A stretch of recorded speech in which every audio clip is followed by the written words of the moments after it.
চলছে বসন্তকাল আর এই সময় আমরা সবাই জানি হামপক্সের টাইম, সেই জন্য বাচ্চা থেকে বড় সকলকে ভীষণভাবে সাবধানে থাকতে হয়।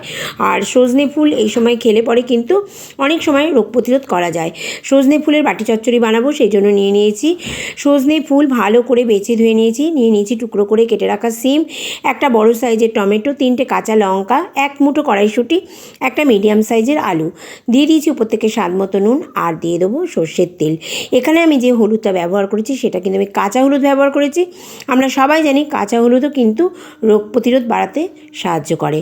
আর এই সময় সজনে ফুলটা খাওয়া ভীষণ দরকার। সবাই এই রেসিপিটা একবার ট্রাই করে দেখতে পারো, ভীষণ ভালো হয়, খুব অল্প টাইমের মধ্যেও কিন্তু হয়ে যায়। এরপর আমি এটা সেদ্ধ হওয়ার জন্য দিয়ে দেবো জল। দেখতেই পারলে কোনো ঝকমারি নেই রান্নার মধ্যে। গ্যাসের আঁচ একদম ধিমে করে দেবো।